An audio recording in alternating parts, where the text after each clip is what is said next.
All right, let's talk about Daima. So we're talking about... That was Daima. We're talking about fucking... this is... Yeah, episode 9. I'm so happy I watched Beastars and Creature Commandos this week because I was like reminded that like good content exists. Yeah. And that was so refreshing. This is Daima, episode 9. They put a hat on Goku for like literally a second. And they're like... And they were like, nobody will see this boy with this bowling ball satchel. Yeah, this boy, carrying his bowling ball, the only one with like Asian and or white skin. You want to know what I said? So you're telling me no one mentioned the orange jumpsuit? Yeah. Oh, look, yeah. Also, a great point. The only fucking human? Yeah, the only one with human-colored skin. I don't know how it... Maybe it's because I don't see race, but you're absolutely right. Goku's the only fucking... Yeah, everyone's blue. Everyone's fucking blue! Yeah, and they're like, oh, cover his ears. There's dog people here. There's dog people here. What do you mean? Look, that I didn't even think of that. Yeah. So that happens. And some like ghouls steal the Dragon Ball, and then Goku and company fight them. And then they meet up with Vegeta and Piccolo and Bulma, and they're like, hey, just checking in, letting you guys know you're still useless to the plot. Yep. So then... Thanks for being here in the Demon Realm. Go fight the king. Yeah. So then Goku leaves, and then Vegeta and Piccolo have a fight scene, which is just like every fight in the show is the most boring thing ever, except the Tamagi fight, because it's just, oh, here's a bunch of goons. They're not going to stand a match against you. Vegeta takes them all out, and then halfway through, they're like, oh, now it's Piccolo's turn. And it's like, just sit it out. Vegeta's got it. Like, no one's even close to beating Vegeta. Nope. No one. Vegeta's like literally at the end of the fight, he's like, that wasn't even enough to like get a warm up in. And it's like, yeah, hey, Piccolo, we didn't need you backstabbing the big one. Like, Vegeta had it. I like my point for Vegeta and Piccolo and Bulma showing up. If you match their story arc with Goku's, they're going through the exact same story arc as Goku 9 episodes later. Yeah. So Goku obviously shows up, gets in a fight, gets his plane stolen, right? And then after he gets his plane stolen, he gets in another fight with a bunch of goons. That is exactly to a T. Sorry. Continue. I was just going to say, you brought up a very funny fact, and that's that this whole planet's economy hinges on stolen planes. And I was like, lock the doors. There's been 3 stolen planes in 9 episodes. Yeah. There's been more stolen planes than poops, which is kind of crazy because it's a poop-based story. It's a poop-based power system. I said in the beginning of the story that Pansy is just going to be Bulma. And that's exactly what she has proven to be. She literally was like, oh, hey, the Dragon Ball got stolen. And then she was like, oh, don't worry, I put a tracker on the Dragon Ball, and then just pulled out Bulma's Dragon Ball finder. Yeah. It's just lazy. It's all lazy. And then what is, okay, this is my entire problem with the story, is what does anything do for the continuation of the plot? What did Goku's Dragon Ball getting stolen do for the continuation of the plot? Outside of kill 11 minutes of runtime. Just that. It's just filler. The whole show is filler. Because it's like, I get it, Akira Toriyama's not alive. I get the story's not getting made anymore, but like, why are we padding numbers here? Well, they already made it. Yeah. So, is it done? Well, yeah, it's done. Like, all the episodes are done. Cool. But it's like, they're not even like exploring an interesting world. Like, it's not like One Piece. I heard somebody talk about it where they're like, oh, Daima's about like exploring new and interesting locations and this and that. And it's like, it's not like I so want them to leave this gas ass planet and then end the show. Like, there's nothing interesting or unique about the planet. I'm not gonna like I still talk about like Alabasta and Arlong Park as locations because they're interesting and unique.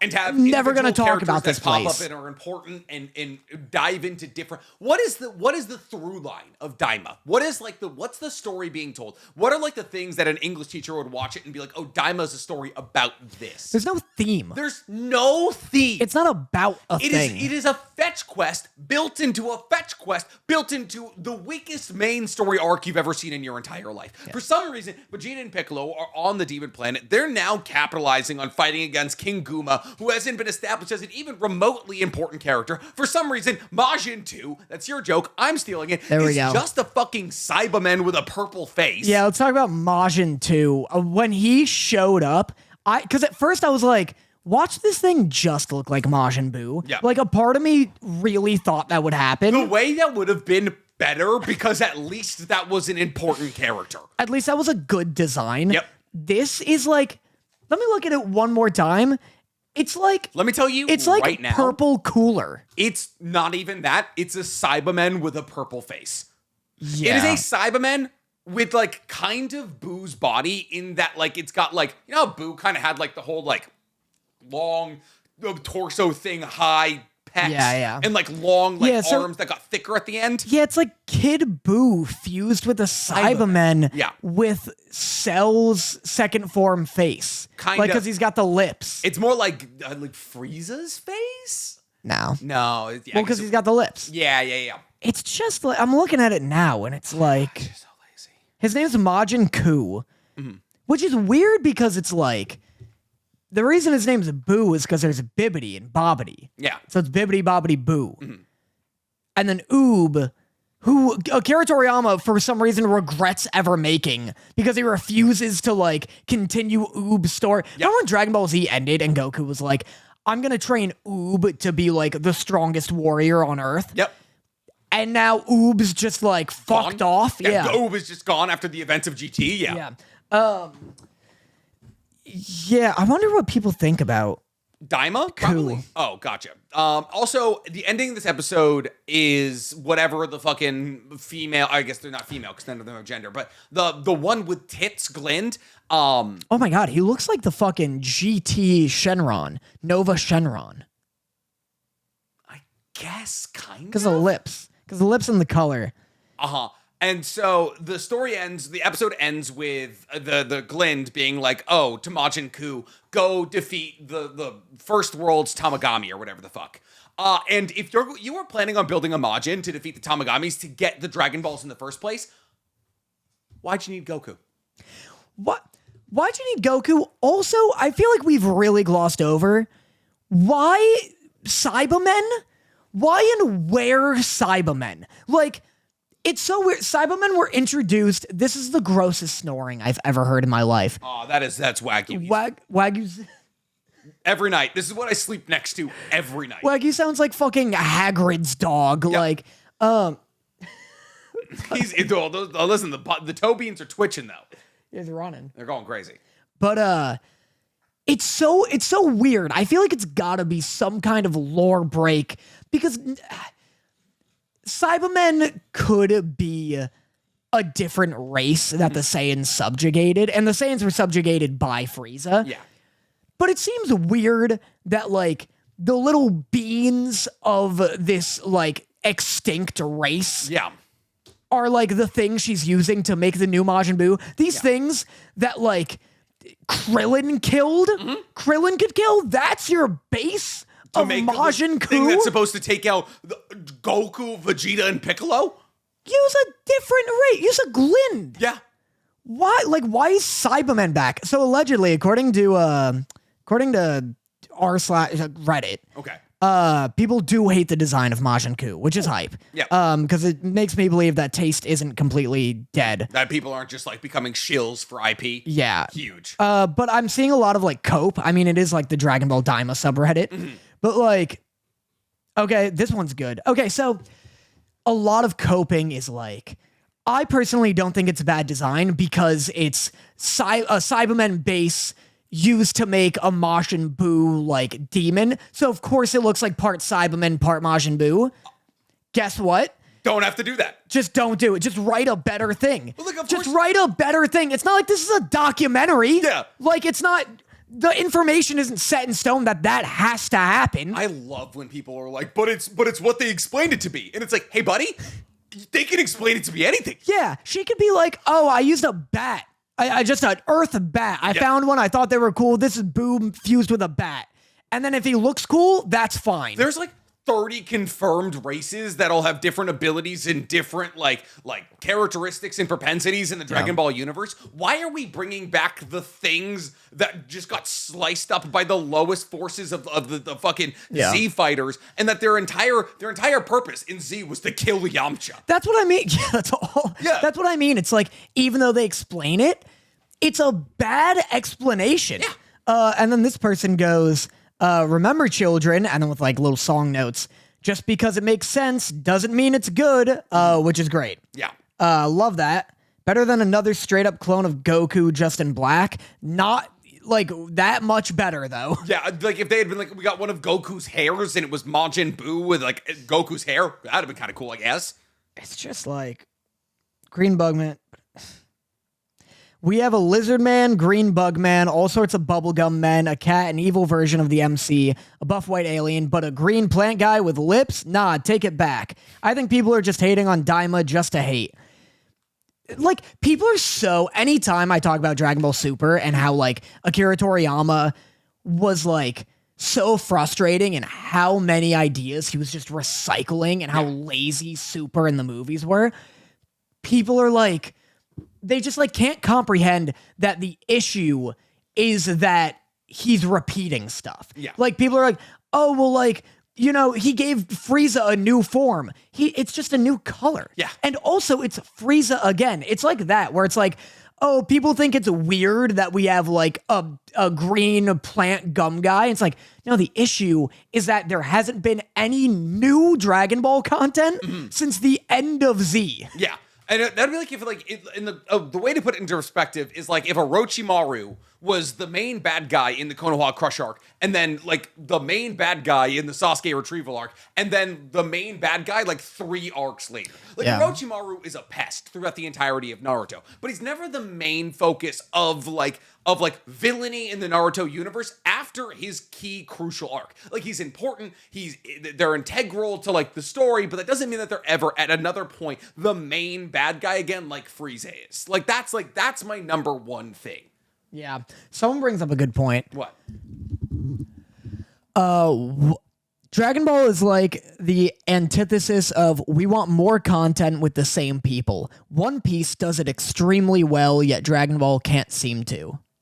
Does One Piece do the same content with like new content with the same people? It's new bad guys, new side characters every single arc. But don't people keep like returning? Like Buggy keeps returning. What's that kid who gets the glow up? It's very similar to like Orochimaru's role in Naruto, right? It's like you get Time in the Sun as the main bad guy. So like I don't know, Logetown or whatever one Buggy is like the main bad guy in, and then like Buggy's story is fleshed out continually throughout the entirety of One Piece, but he's never the main bad guy again. Yeah. Like he's just like now he's part of the Cross Guild, and now he's like the leader of the Cross Guild, and like that, like and they're putting bounties on Navy admirals and shit, and like he's never like Buggy is never like probably gonna be the main bad guy again. It's just like, hey, the bad guys that aren't killed directly can continually play roles as pests throughout the entirety of the story. So like they return, but they're never the central point again. Yeah. I suppose so. This other person goes, it's because everything is leading up to the end of Z. That's the problem, is that like, yeah, so like Daima takes place before Super. Mm-hmm. And also before the end of Z, because I think Super takes place before the end of Z. Because Goku goes off to like train Oob forever. Yeah, I guess. Let me see when Super takes place. When does... I mean, everyone's older, but I guess, yeah, he just dips. He just dips for a while. Probably why he told everybody he wasn't involved in the raising of his children. Yeah, Dragon Ball Super takes place a few years after the defeat of Majin Buu. After the end of Z, though? Let me see. Well, what is the ending of Z? Takes place. Everyone's grown up, like, I think... You're right, like, yeah. Goten's, like, young adult. Yeah. And I think Goten's a kid in Super. Dragon Ball Super takes place after like the Majin Buu. Yeah, after the Majin Buu arc, but before the 10-year time skip at the end of Z. Crazy. So it's all before the end of Z, which makes Super and Daima feel like filler because they're not like really fleshing it out. It's just like spinning its wheels until Goku goes off to train Oob.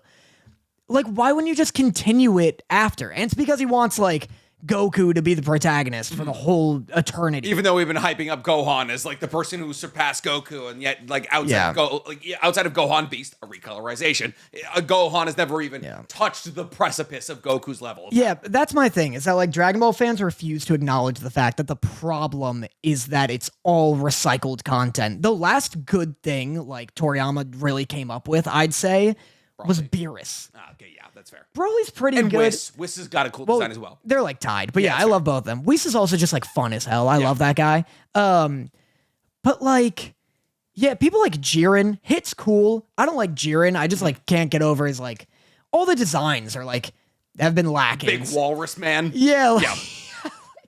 Like the big wolf, I guess. But like Beerus and Whis were like the best designs of recent memory. Broly is just like a redesign, so that's another recycle. Yeah. And again, people are like, oh, well, he canonized Broly. Like, that's awesome. It's like, yeah, again, though, he canonized a thing that he already came up with. Yeah, like canonize a thing that also everyone was like, this is one of the coolest things we've seen. Let's canonize it in our mind. Yeah. But the way that canon doesn't matter, like unless you're like an anime debater, like just fucking like, oh, what do you mean the movies aren't canon? Who gives a shit? Who gives a shit? Well, it's crazy too to be like, oh, he canonized Broly. Oh, that's so sick. So that means he'll be in the show now, right? Nope. No, has never showed up again. Nope. Might as well be the same Broly from Z. Yeah. Cool. Princess Trunks, man. Fucking Princess Trunks. Princess Trunks. All right, so that's Daima.